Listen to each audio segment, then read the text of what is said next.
ንጽህና ሲጎድል ወዳጆቻችን ሁሉ ጠላት ይሆናሉ፣ ከአጠገባችን ይሸሻሉ። የኃጢአት ችግሩ አንደኛ እግዚአብሔርን፣ ሁለተኛ ወዳጅን፣ ሶስተኛ ራስን ያሳጣል ይላል ሊቅ። አንደኛ ማንን ያሳጣል? እግዚአብሔርን። ሁለተኛ ማንን ያሳጣል? ራስን። ሶስተኛ ማንን ያሳጣል? ወዳጅን ያሳጣል። አዳም ንጽህና ሲጎለው የእግዚአብሔር ክብር ከሱ ላይ ጎደለ። ሲጎለው ራቁቱን ተገፈፈ፣ በገዛ እጁ ተሰደደ። ኃጢአት ያሰድዳል፣ እርኩሰት ያሰድዳል፣ ንጽህና ያነግሳል። ከዚያስ ተመልከቱ፣ አዳም ማንን አጣ? ንጽህናውን ሲያጣ ራሱን አጣ። ራሱን አጣ ማለት ነው አዳም ሆይ የሞት ሞት ሙት ተብሎ ተፈረደበት። በሞት ራሱን ያጣ ንጽህናውን ሲያጣ ነው። ንጽህና ራስን ያሳጣል። እግዚአብሔር ለሰው ልጆች መጀመሪያ የሰጣቸው ገንዘብ ንጽሐ ጠባይ ይባላል። ንጽሐ ጠባይ ወይም ንጹህ ተፈጥሮ ማለት ነው። ንጹህ ተፈጥሮ እግዚአብሔር ለሰው ልጆች የሰጣቸው ገንዘብ ነው። መጀመሪያ ስንፈጠር እግዚአብሔር የሰጠን ገንዘብ ንጹህ ተፈጥሮ ነው። ያ ገንዘባችን ነው፣ እግዚአብሔር የሰጠን ገንዘብ። እንደምታውቁት የመጀመሪያው ሰው አዳም ነው። እናታችን ደግሞ ሔዋን ናት። ጀማሪ ሰባኪ ስብከት ሲጠፋው ከአዳምና ከሔዋን ሰፈርዶ ይደበቃል ይባላል። እንደሱ ለማለት ፈልጌ አይደለም። እሺ፣ የግድ መነሻዎቻችን እነሱ ስለሆኑ ነው። እነሱን መውቀስ ተገቢ አይደለም። ልወቅሳቸውም አላነሳውም። ስለዚህ አዳም ምን ተረሰይናከ ይላል አትናቴዎስ። አዳም እንዲው ምን አደረግን? ይሄ ሁሉ መከራ ያመጣህብን። ሔዋን ምን አደረግን ሲልና ኧረ እናንተ ገነት ገብታችኋል፣ እናንተን መውቀስ አይገባም። ኦሪትም እናትና አባትህን አክብር ትላለች ብሎ ይናገራል። እነሱ እናደንቃቸዋል። እነሱ ንስሐ ገብተው ድነዋል። እኛ ነን እንጂ ያቃተን። ስለዚህ እግዚአብሔር መጀመሪያ ለሰው ልጅ የሰጠው ተፈጥሮ ንጽሐ ጠባይ ይባላል። አዳም ሰራዊት አልነበረውም፣ ሌላ ገንዘብም አልነበረውም። ነገር ግን ሰማይና ምድርን እንዲያስተዳድር እግዚአብሔር ስልጣን ሰጥቶታል። ሰማይ ስላችሁ ከሰማይ በላይ ሰማየ ሰማያት ለእግዚአብሔር ወምድረሰ ወሀበ ለእጓለ እመሕያው ይላል ቅዱስ ዳዊት። ሰማዩ የእግዚአብሔር ነው፣ ምድርን ለሰው ሰጥቶታል ይላል። ልልናን ጌትነትን ለራሱ ነው፣ አያካፍልም። ስለዚህ ከሰማይ በላይ ያለው ቅዱሳን መላእክትን ጨምሮ እግዚአብሔር ይገዛል። በምድር ያለውን ደግሞ የሰማይ ወፍን፣ የምድር አራዊትን፣ ዕፀውን ወይም እጽዋቱን፣ አዝሪቱን፣ አትክልቱን፣ ምድርን በጠቅላላ ባሕሩን፣ ነፋሱን፣ እነዚህን ሁሉ ደመናውን፣ ፀሐይ፣ ጨረቃ፣ ከዋክብቱን አዳም በእግዚአብሔር ቸርነት እንዲገዛቸው ስልጣን ሰጥቶታል። አዳም ፀሐይን ለማስተዳደር የሚልከው ሰራዊት አልነበረውም። አዳም የአንበሳን መንጋጋ ለመለጎም ልጓም አልነበረውም። አዳም ጅብን ለመከላከል ሰይፍ አልነበረውም፣ ወይም ደግሞ ጦር አልነበረውም፣ ወይም ዝናር አልታጠቀም፣ ወይም የሰለጠነ ሰራዊት የለውም። ለአዳም ዋሻ አልነበረውም፣ ለአዳም ምሽግ አልነበረውም። አዳም ሰማይና ምድርን ግን ይገዛ ነበር። አዳም ወፍን ይገዛ ነበር። አዳም ክንፍ የለውም፣ ንስርን ግን ይገዛው ነበረ። አዳም ክንፍ የለውም፣ ርግብን ይገዛት ነበረ። የሰማይ ወፎችን ይገዛል። አዳም ምድራዊ ነው፣ ፀሐይ፣ ጨረቃ፣ ከዋክብትን ያስተዳድራል። አዳም አፈር ነው፣ ሰማዩን ያስተዳድረዋል። አዳም ትቢያ ነው፣ ደመናውን ይገዛዋል። አዳም ካፈር የተፈጠረ ነው፣ መብረቁን ይገዛል። ይህንን እንዲያስተዳድርበት የተሰጠው ስልጣን ምን ይባላል? ንጽሐ ጠባይ ይባላል። እስኪ ንጽሐ ጠባይ በሉ። ምን አላችሁኝ? ንጽሐ ጠባይ ወይም ንጹህ ተፈጥሮ ማለት ነው። ንጹህ ተፈጥሮ ለምሳሌ ተመልከቱ። ሕፃናት እናት አባታቸውን እንደሚገዙ ታውቃላችሁ? በምንድን ነው የሚገዙት? በምንድን ነው የሚገዙት? በንጽሐ ጠባይ ነው። ሕፃናት እንግዲህ እኛ የምንበልጥ እኛ ነን። ኃያላን ሰዎች የማይደፍሩትን ሰው ልጆቹ ግን ያስጎነብሱታል፣ ያጎብጡታል። ልጆቹ ይገዙታል። እኛ ተንቀጥቅጠን ጫማውን የምንሰማውን ሰውዬ ልጁ አንገቱ ላይ ወጥቶ ሽኮኮ ይጋልበዋል ማለት ነው። በንጽሐ ጠባዩ ልጅ ነዋ፣ ተወዳጅ ነው፣ ይወደዳል። ንጽሐ ጠባይ ኃይል ያለው ነው። አዳም አይቆፍርም ነበረ፣ አያርስም፣ አይወጣም፣ አይወርድም ነበረ፣ ባለጸጋ ነበር። ለአዳም ዘር አይዘራም ነበረ። አዳም ከብት አያደልብም ነበረ። አዳም ወርቅ አይቆፍርም ነበር። አዳም ብር አይሰራም ነበር። አዳም ፋብሪካ አልነበረውም፣ ግን ባለጸጋ ነበር። የአዳም ሀብቱ ቅድስናው ነው። የአዳም ጸጋው ንጹሕ አእምሮው ነው። ንጹሕ ተፈጥሮ ነው። በንጹሕ ተፈጥሮ ገነት በሙሉ የሱ ነበረች። በንጹሕ ተፈጥሮ አራዊት ባሪያዎቹ ነበሩ። በንጹሕ ተፈጥሮ እንስሳት ዘመዶቹ ነበሩ። እጽዋት ዘመዶቹ ነበሩ። ምድር መንበሩ ነበረች ለአዳም። ሰማይ ዘውዱ ነበረች። በምኑ ሲባል በንጽህናው። በዚያ ንጽህናው አዳምን እንስሳት አራዊት እንስሳት እኮ ሄደው አዳም ወፍረናል ብላን፣ ሰብተናል አርደህ ብላን ይሉት ነበረ። እኔማ እግዚአብሔር ከአንድ ዕፀ በለስ በቀር ምን ነስቶኝ? ሁሉን ሰጥቶኛል። ሂዱ እናንተንስ እግዚአብሔር ይባርካችሁ፣ ርቡ ስቡ ብሎ መርቆ ይሰዳቸዋል። አዳም በገነት ሳለ ቀፎ አይሰቅልም ነበረ። ከዕፀ ሕይወት ስር ግን ማር ይፈልቅለት ነበር። አዳም ከብት አያረባም ነበር። ከዕፀ ሕይወት ስር ወተት ይፈልቅለት ነበረ። አዳም ኑግ አይጨምቅም፣ ዘይት ይፈልቅለታል። አዳም የወይን ተክል አይተክልም። ነገር ግን ወይም ደግሞ መትከል ብቻ አይደለም፣ ከገነት ፍሬ ለቅሞ ወይን ጠምቆ አይጠጣም ነበረ። ግን ከአንድ ዛፍ ስር ወይን ይፈልቅለት ነበረ። በንጽሐ ጠባዩ ማለት ነው። በንጽሐ ጠባዩ ቅዱሳን ሊቃውንት ይህንን አፈጥረው ተርጉመውታል። ዕፀ ሕይወት የሚባል በገነት መካከል የተፈጠረ ንጉሠ እጽዋት የሆነ የእጽዋት አለቃ የሆነ ታላቅ ዕፅ አለ። ከዚያ ማር ወተት ይፈልቅለታል፣ ዘይት ይፈልቅለታል፣ ወይን ይፈልቅለታል። ይህንን ቅዱሳን ሊቃውንት ሲተረጉሙት ዕፀ ሕይወት የተባለ መስቀል ነው ብሎ ይተረጉማል። ዕፀ ሕይወት የተባለ መስቀል ነው። ከዚያ የፈለቀው ማር ኢየሱስ ክርስቶስ ነው፣ መራራውን ዓለም ያጣፈጠው። ከዚያ የፈለቀው ወተት ኢየሱስ ክርስቶስ ነው። አብ ሐሊብ ወልድ ሐሊብ ወመንፈስ ቅዱስ ሐሊብ አሐዱ ውእቱ ሐሊብ ዛልወቱ ትውስት እንዲል አብ ሐሊብ ነው፣ ወልድ ሐሊብ ነው፣ መንፈስ ቅዱስ ሐሊብ ነው እንዲል ቅዱስ ጴጥሮስ ምን ያ መቀላቀል የሌለበት አንድ ሐሊብ ነው ማለት በአንድነቱ ርባዬ ጭማሬ፣ በአንድነቱ ምንታዌ በሦስትነቱ ርባዬ የሌለበት ቅዱስ ጴጥሮስም ሁለተኛ ጴጥሮስ ምዕራፍ 2 ቁጥር 3 ላይ ሲናገር አፍቅሩ ሐሊበ ነባዌ ዛልወቱ ትስይት፣ ቅልቅል የሌለበትን ንጹሕ ወተት ውደዱ ይላል። ንጹሕ ወተት፣ ንጹሕ ሕግ፣ አንድም ሥላሴን ውደዱ። አንድነታቸው በሦስትነታቸው የማይቀለቀል፣ አንድነታቸው በሦስትነት የማይከፈል፣ ሦስትነታቸው በአንድነታቸው የማይጠቀለል ሥላሴን ውደዱ። ወተት የተባለ ክርስቶስ ነው፣ የሚያሳድገን እርሱ ስለሆነ። ወይን የተባለ እሱ ነው። ሰሎሞን እንዲህ ይላል በምሳሌው ላዘነ ሰው ወይን ስጡት አለ። እውነት ያዘነን ሰው ወይን ብናጠጣው ሐዘኑ ይርቅለታልን? አይርቅለትም። አዎ ለምሳሌ ገንዘቡ በባንክ ይወረሳል የተባለ ሰው የባንክ ዕዳው ሲያናውዘው ወይን ብናጠጣው ትክክለኛ ደስታ ይሆናል? አዎ ለጊዜው በእንቅልፍ ይረሳዋል። ሲነቃ ግን ዕዳ አለብህ ይለዋል። አይምሮ ሊለቃው አይችልም። ግን ላዘነ ሰው ወይን ስጡት የተባለ አጋንንት በሐዘን ለጎዱት ሰው ወይነ ትፍሲት የክርስቶስ እንደማቀብሉት ማለት ነው። ሌላ አንዳንድ ጊዜ ይላል እዚህ የእኛ ሰፈር ተማሪው ማለት ነው እንዲላል ምን ትዑቱ ለዘይሰቲ ወይነ ምን ትዑቱ ሕይወቱ ሲራክ ቢስመ ትፍሲተ ልቦቱ ይላል።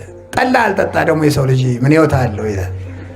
ትርጉሙ ሌላ ነው። ጌታ ይዋ እንዲሁ እኮ እናንተ ሲራክ እኮ ነው እንዲህ አለ። ሲራክ ምን አለ? ወይን የማይጠጣ ሰው ደግሞ ሕይወት አለው እንዴ? ምን ሕይወት አለው? ወይን የማይጠጣ ሰው ደግሞ ምን ሕይወት አለው? ወይን የልብ ደስታ ነውና ማለት የክርስቶስን ደም የማይጠጣ ሰው ደግሞ ምን ሕይወት አለው? ክርስቶስ ፍስሐ ኩሉ ዓለም ነውና ማለት ነው። ወይን ይፈልቅለት ነበር ማለት የክርስቶስ ደም ከመስቀል ተገኘለት ማለት ነው። ከመስቀሉ ላይ ተገኘለት። ለአዳም ዘይት ከዕፀ ሕይወት ይፈልቅለታል። ዘይት የተባለ ክርስቶስ ነው። ዘይት ቅብ ነው፣ ዝገትን ያረቃል። ዝገተ ኃጢአታችን ወልውሎ ሰንግሎ ከደሙ በፈሰሰ ደሙ ከጎኑ በፈሰሰ ደም ያነጻን። ከጎኑ በፈሰሰ ማየገቦ አጥምቆ አጽርቶ ልጆቹ ያደረገን እርሱ ስለሆነ እርሱ ምን ይባላል? ዘይት። እንዲህ ይላል መዝሙረ ዳዊት ቅዱስ ዳዊት መዝሙር 22 ላይ ወአጽሐድከ በቅብ ርእስየ ራሴን በዘይት ቀባህ ይላል። ራሴን በዘይት ቀባ ሲል ተመልከቱ። ሰውነቴን በልጅነት አከበርካት። የተቀባ ሰው ውበቱ እንደሚመለስለት ሁሉ እንደሚያምርበት በሥላሴ ስም ተጠምቆ ልጅነት ያለው ሰው ውብ ነው፣ መልካም ነው። በዚህ ዓለም መልካም ሰው ማየት ከፈለጋችሁ እርሱ ክርስቲያን ነው። በዚህ ዓለም ያማረበት ሰው ማየት ከፈለጋችሁ ያ ማለት በክርስቶስ ስም ተጠምቆ ሥራ እየሠራ ያለ ሰው ነው። መልከኞች የሚባሉት ክርስቲያኖች ናቸው። የመልከኛው የውቡ የክርስቶስ ልጆች ናቸውና እርሱ እንዲህ ተብሎ እንደተነገረለት በመጽሐፍ ይሴኒ ላህዩ እሙሉ ደጓ ለመሕያው የእርሱ ውበቱ መልኩ የክርስቶስ እኮ ነው። መዝሙር 44 ላይ የክርስቶስ መልኩ ከሰው ሁሉ መልክ ይበልጣል። ላህዩ ውበቱ ምን ማለት መሰላችሁ? ላህየ ታምራቱ ላህየ ትምህርቱ ብለው ተርጉሞታል አባቶቻችን። የታምራቱ ውበት የትምህርቱ ውበት እንደኔ ትምህርት ደረቅ ትምህርት አይደለም። ልብን የሚያለዝብ ያዘኑትን የሚያረጋጋ የተሰበሩትን የሚጠግን የጠፉትን የሚፈልግ ለደከሙት ኃይልን የሚያስጠጥቃቸው ድውያንን የሚፈውስ ሙታንን የሚቀሰቅስ ነው የክርስቶስ ትምህርት። ስለዚህ ምን ይባላል? ላህየ ትምህርቱ ያማረ ነው። አንከሩ ምህሮቶ ሳይሳፉ ወነገረ ቃሉ ወጣዕመ ነገሩ። ሶስት ነገር ነበረው ክርስቶስ ሲያስተምር፣ ሳይሳፍ የአንደበት ቅልጥፍና፣ ሞገሰ ቃል የቃሉ መፈራት መከበር ግርማ፣ ጣዕመ ነገር የአንደበቱ መጣፈጥ። እየፈጠነ ሰው የሚገርማችሁ ቸኩሎ ሲናገር ግርድፍድፍ ያደርጋል። ቸኩሎ ሲናገር ሲዘገይ ደግሞ ይለዝበታል ነገሩ። ሳይሳፍ ቀልጠፍ ቀልጠፍ ቀልጠፍ ብሎ መናገር አለበት። ሰለስቱ ምዕት በቅዳሴ አይደለም ሃይማኖተ አበው ምዕራፍ 22 ላይ እንዲላሉ ለቄሱ ሲናገሩ ነው። ቄስ ማለት ይላል ወኩን በሊሃ ልሳን አንደበትህ የተሳለ ይሁን ለብላቢ አትሁን ማለት ነው። አስረግጠህ የምትናገር አስረግጠህ የምታነብ አንደበትህ የተሳለ ይሁን፣ ቀልጣፋ ሁን። ካህን እያለ ያወጋም የተሳለ ልሳን ይኖርህ። የተሳለ ልሳን ኑሮ ስትናገር ደግሞ ወበልቡና ይላሉ እዚያው ሰለስቱ ምዕት ከማስተዋል ጋር ቸኩለ ስትናገር ምስጢር እንዳትስት ሰው እንዳታሰናክር ከፍጥነት ጋር ምን ይኖርህ አለ ደግሞ መደመጥ ጣዕመ ነገር። በነገር ልባብነት ግን አይመጣም። ይሄ በተጥባበ ነገር አይመጣም፣ በቅድስና ነው ክርስቶስ። ስለዚህ ፈጥኖ እየተናገረ ኧረ ቸኮልክብን አያሰኝም፣ ይፈራል። ደግሞ እኛ ይውላችሁ አስፈርተን ስንናገር ይደርቅብናል። ምን ይገርምናል? ምን ይጎልናል? ጣዕመ ነገር። አለዝበን ስንናገር ደግሞ እናጫውታለን ስንል ደግሞ ይበላሽብናል። እንደው ሰው እየተበላሸው አያ እንደው ዝባዝንኬ ሆኖ ይባላል ደግሞ ማለት ነው። ሞገሰ ቃል ደግሞ ይጎለናል፣ ክብር ይጎለዋል፣ ወርደን እንገኛለን ማለት ነው። ክርስቶስ ግን ሶስቱን ያካትት ነበረ። ላህየ ትምህርት አለው፣ ላህየ ታምራት አለው። አዝኖ ይፈውሳል፣ አዝኖ ያስነሳል፣ አዝኖ ያመሳል ማለት ይመግባል፣ አዝኖ ያስተምራል።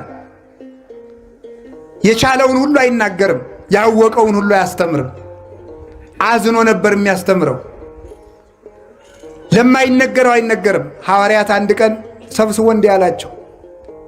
አንድ ትልቅ ምስጢር ሊነግራቸው ፈልጎ በዚያ ሰዓት ግን ያንን መሸከም የሚችል ጆሮ እንደሌላቸው አየና ወብየ ብዙ ነገር ዘነግረክሙ ብዙም ነግራችሁ ነገር ነበረኝ ወባይቱ ኢትክሉ ይእዜ ጸዊሮቶ ነገር ግን ዛሬ ልትሸከሙት አትችሉም አለ። ጊዜ እያየ ነበር የሚያስተምር። ያወቀው ሁሉ አይሰረግፍም ነበረ። አዛኝ መምህር ነው። ይህን ይዘው ሊቃውንቱ ደግ መምህር፣ ደግ ሐኪም፣ ደግ እረኛ ይሉታል። ደግ አባት ይሉታል። ደግ እረኛ በግ ወዳለበት ይሄዳል። ክርስቶስም እኛ ወዳለንበት መጣ። ደግ ሐኪም ከቤት ሄዶ ያክማል። ክርስቶስም ቤታችን መጥቶ አዳነን። ደግ መምህር ካሉበት ሄዶ ያስተምራል።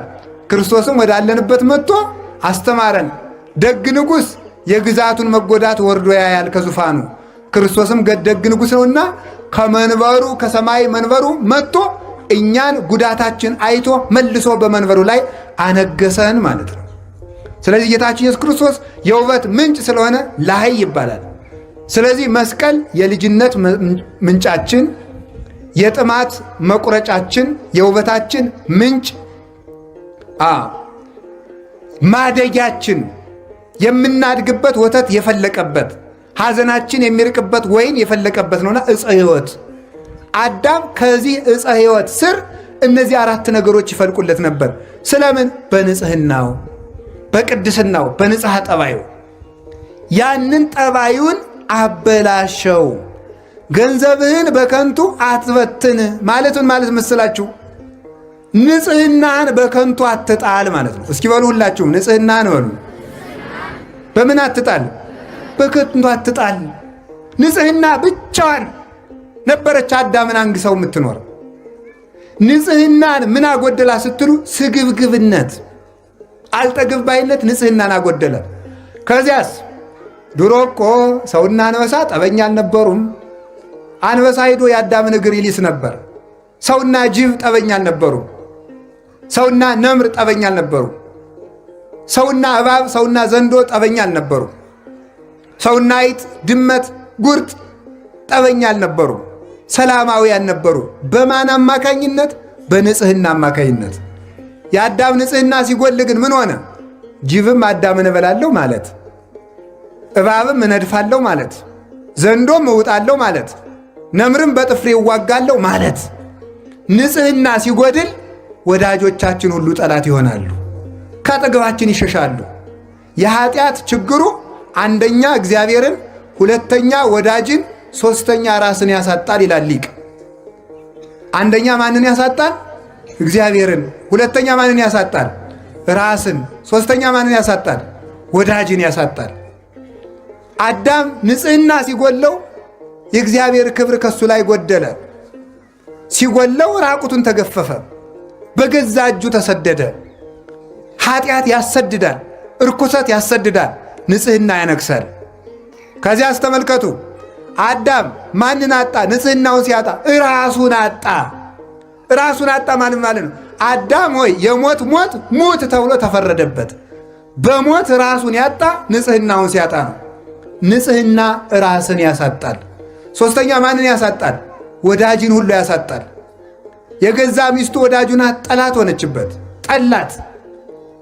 እንኳንስ ከብቶች፣ እንኳንስ ላሞች፣ እንኳንስ አንበሶች፣ እንኳንስ ነምሮች ይቅርና መሬት ራሷ ለአዳም ጠላቱና ተነሳችበት። በዚህ ትደነቃላችሁን? የገዛ ሰውነቱ ለአዳም ጠላት ሆነበት። ምን አበቀለበት? እሾህ። ኦሪት ዘፍጥረት ምዕራፍ 3 ቁጥር 17 ላይ እግዚአብሔር ምን አለው? ተብከልቱ ብላ በአፈ ገጽከ ለታብቁል ምድር ሶከ ወአሜከላ በእንቲአከ፣ ምድር በአንተ ምክንያት እሾህ ታብቅል አለው። እሾህ ታብቅል። እጽዋት ከአዳም ስህተት አስቀድሞ እሾህ አልነበረባቸውም። አጋፍ፣ ኩርንችት፣ ግራር የሚባል እሾህ የለም። የአዳም እርግማን ከእጽዋት ላይ እሾህን አበቀለ። በሰሙ በወድቁ የአዳም ሰውነት በሽታ በቀለ፣ ደዌ አበቀለ። ከዚያ በኋላስ ደግሞ ክፉ ሕሊናን አበቀለበት። ፍቶታት፣ እኩያት፣ ኃጣው፣ እርኩሳት ሰለጠኑበት። ስለዚህ ኃጢአት ይላሉ ሊቃውንት 4 አይነት ሞት ያመጣል ይላሉ። የመንፈስ ሞት፣ የሥጋ ሞት፣ የሕሊና ሞት እና የዘላለም ሞት። 4 ሞቶችን ይወልዳል። ማን? ኃጢአት። ንጽህና ደግሞ ከነዚህ ነው። የሥጋ ሕይወት፣ የነፍስ ሕይወት፣ የሕሊና ሕይወት፣ የዘላለም ሕይወት ማን ይሰጣል? ንጽህና። የሥጋ ሞት መቀሰፍ ነው፣ ያለ ዕድሜ መሞት ነው። አዳም በ935 ዓመቱ 30 ዓመቱ እንዲሞት እግዚአብሔር አልፈቀደም ነበር። ዘላለም እንዲኖር ነበረ ዕድሜው። ዕድሜው የተቆረጠ በንጽህና ጉድለት ነው። ቅስፈት የሚመጣ በንጽህና ነው። ንጽህና ሲጎል ቅስፈት ይመጣል። የሰው ዕድሜው ዛሬ ቢበዛ ስንት ነው? 70 ወይም 80። አዳም ያተረፋት እንዳረጎት ዛሬ እኛ እንኖራለን ማለት ነው። የአዳም ዕድሜው 930 ዓመት ስለነበረ፣ ስለዚህ ዕድሜን የቆረጠው ዝሙት ነው። እርኩሰት ኃጢአት ዕድሜን ይቆርጣል። ከዚያ ስጋው ሞተ፣ ፈረሰ፣ በሰበሰ። የህሊና ሞት ምንድን ነው? ቀቢጸ ተስፋ፣ ብቸኝነት፣ ብሶት፣ ኃጢአት በህሊና መውጠት መውረድ፣ መታወክ፣ ሰላም ማጣት፣ እየበሉ መራብ፣ ለብሶ መብረድ፣ ከሰው መሃል ሆኖ ብቸኝነት፣ ተሹሞ ሽረት፣ ውርደት፣ ድካም፣ ምንም እርካታ ቢስ መሆን፣ ደስታን ማጣት፣ ስደተኛ መሆን፣ ከቤት ውስጥ ተቀምጦ መቅበዝበዝ፣ ሀገር ባለበት ከተማ መሃል ተቀምጦ ሰው ሁሉ ሙቶ አልቆ እኛ ብቻችን የቀረን እስኪመስለን ድረስ የብቸኝነት ስሜት መኖር፣ ምድር መጥበብ፣ የት ልሄድ ማሰኘት። አንድ መነኩሴ ጀማሪ መነኩሴ ነው። ገዳም ሂዶ ኃጢአትም ቢያለው ገዳም ገብቶ ኋላ ለአንድ ትልቅ አባት ሂዶ አባቴ ኃጢአትም ቢያለኝ አለው። ይህንን ዓለም ጥለኸው ሂድ አሉት። ዓለምን ትቼ ከገዳም መጣው፣ ከገዳምማ ደግሞ ወደ የት ልሂድ ብሎ መለሰ። እዚያም ገብቶ አልቆምለት ስላለ ማለት ነው። እዚህ ከዓለም ወደ ገዳም ተሄደ፣ ከገዳም ቢፈትን የት ይኬዳል? ስለዚህ ከራስ መሸሽ ነው እንጂ ከቦታ መሸሽ አያዋጣም። መሸሽ የሚባለው ከራስ ጠባይ ነው፣ ከራስ ልማድ ነው። ቦታችን እየለወጥን ብንቀመጥ፣ ብቻችን ከጫካ መሃል አንገታችን አስረን ብንጸልይ፣ ከጠባያችን ካልሸሸን፣ ከቦታ ብንደበቅ፣ ከከተማ ብንወጣ ፍጹም ሰላምን ልናገኛት አንችልም። ስለዚህ የእግዚአብሔር ቤተሰቦች የአዳም የባከነ ሀብቱ ንጽሕናው ስጋውን ቆረሰበት፣ ህሊናውን ገደለበት። ዛሬ አርፎ የሚተኛ ሰው አለ መሰላችሁ? ሰው መንኩሶ አያርፍ፣ ሰው ዲቁና ያዙ አያርፍ። ሰው እኮ እየቀደሰም ማረፍ አቃተው። ሰው እየሰበከም አያርፍ። ሰው መንኖም አላርፍ አለ፣ ተሹሞም አላርፍ አለ። ሰው ቤት ሰራም ምንም አላረፈ፣ አገባም አያርፍ። አይኑ ዞር ማለት ሰው አላርፍ አለ። የሚያሳርፍ ንጽሕና እንጂ ህሊና ሲነጻ ዓለም ሁሉ የእናንተ ነው። ቅዱስ ህሊና ካላችሁ ዓለም ሁሉ የእናንተ ነው። ብዙ ነገር ሞልቷችሁ የተልከሰከለ ህሊና ከሚኖራችሁ ምንም የሌላችሁ ንጹሕ ህሊና ያድርጋችሁ መድኃኒዓለም። ንጹሕ ህሊና ያለው ሰው ባለጸጋ ነው እያልኳችሁ፣ በዓለም ላይ ያለ ፍጹም ባለጸጋ ያንን የሚጠብቅበት ስርዓት አለው። እኔ ችግር ዘርዝሬ ትቻችሁ አልሄድም፣ መፍትሄውን ነግራችኋለሁ። ንጽሕና ሲጎል የምን ሞት ይመጣል? አንደኛ የሥጋ ሞት በሉ እንጂ የምን እርግጠኛ ሆኜ ልንገራችሁ አንድ ነገር፣ የሚሞቱ ሰዎች የበዙትና ሀገራችን የምትታመሰው በክፉ ሰዎች ነገር መጎንጎን አይደለም፣ በእኛ መርከስ ነው። እኛ ንጹሕ ከሆን ክፉ የሚመክሩ ሰዎችን ምክር ማን ያደርገዋል? እግዚአብሔር ይሽረዋል። ጠቢብ ውእቱ ዘያረስ ምክረ መካሪያን ተባ ውእቱ ዘያደቅቅ ይላል። ተመልከቱ፣ መዝራዕተ ኃያላን ይላል ኤጲፋንዮስ በቅዳሴው። የመካሪዎችን ምክር የሚሽር የሚያስረሳ እግዚአብሔር ጥበበኛ ነው። ምክርን የሚሽር ኃይልን የሚያደቅ ነው። የጎደለን ምንድን ነው ካልኳችሁ ንጽሕና። እግዚአብሔር የትም ቦታ ንጽሕና አጥቶሃል ነው የምላችሁ። ንጹሕ ከሆን እግዚአብሔር የሰው ችግር የለበትም። እግዚአብሔር በሰራዊት አይዋጋም። እግዚአብሔር ዝምታውም ውጊያ ነው። ግን ቅድስና ይሞላል። ህሊናችን ሙቷል። አሁን እኮ እንዲሁ ዝም ብሎ ተስፋ ቁርጥ ያደርግ እኮ ነው ዝም ብሎ ማለት ነው። መንግሥተ ሰማያትን ማን አይቶት ብለህ ነው ይላል። በቃ ምንም መብላት፣ በቃ መተኛት፣ ምንም። አሁን ደግሞ ትንሽ ሀብት ያለው ሰው ምን እንደሚል ልንገራቸው። ትንሽ ሀብት ያጠራቀመ ሰው እሳ አባቱ እንደው ትንሽ እንደ መኪናም እንደ ፎቅም እንደው የሞካከረ ሰው የድንጋይ ጥርቅም እኮ ነው። ይሄ እኮ እዛ ሰብስቦ ፈልጌ ሲሉት አባ ጊዜ የለኝም፣ በጣም ብዙ ድርጅት ነው ማኔጅ የማደርገውና የሚያዙኝ ነገር ካለ ብቻ ይደውሉልኝ፣ ስንት ብር ነው የሚፈልጉት ይላል። ብሩን ወርወር አድርጎ ስራውን እየሰራ ሊሞት ማለት። እኔ ብዙ ሰው እታወሳለሁ፣ እታዘባለሁ። ማምላክ ብዙ ሰው እዚህ መጥተው አይማሩ፣ ትንሽ ሀብት ነካ ካረጋቸው አይማሩ። ብቻ የሚያዙኝን ይንገሩኝ፣ እሱም ብቻ ይንገሩ፣ ዝም ብለው ችግር የለም። ቆይ ሰባኪው ምንድነው የፈለገው? ምንድነው? ዝም ብለው ቤተክርስቲያን ስሩ ነው፣ አካውንታችሁ ንገሩኝ። ምን ነው የምትፈልጉት? እሱም ብቻ ለምን አትነግሩኝም ይላል። ቃለ እግዚአብሔር ጌታ ይዋ እኛ ያንተን ቆርቆሮ አይደለም የፈለግነው። እኛ የፈለግነው ህሊናህን ነው። እግዚአብሔር የሞተለት አካል ነው ያለ። እኛ የምንፈልገው እናንተን ነው። የእናንተን ሻማ አሁን ጠዋት 21 ሺህ ብር ሰጣችሁ ምን ያለውን ሰጣችሁታል። እኔ ገንዘቡን አይደለም የናቁት። ስትፈልጉ 21 ቢሊየን ስጡ፣ ምንም ትርጉም የለውም። ገንዘባችሁ አያጸድቃችሁም። የሚያጸድቃችሁ ንጽህናችሁ ነው። መጀመሪያ ራሳችሁ ተስተካከሉ። ካልሆነ ግን ኃጢአት እየሰራ ለእግዚአብሔር 100 ሺህ ብር ሰርቃ 50 ሺህ ብር ስላመጣ እግዚአብሔር በጉቦ ሊምርህ ነው። እንደዚህ ያለ ነገር የለም። እግዚአብሔር የሚያየው መጀመሪያ ንጽህና ነው። የእግዚአብሔር የዓይኑ ማረፊያ ንጽህና ነው። እግዚአብሔር የሚያየው ወደሱ ነው።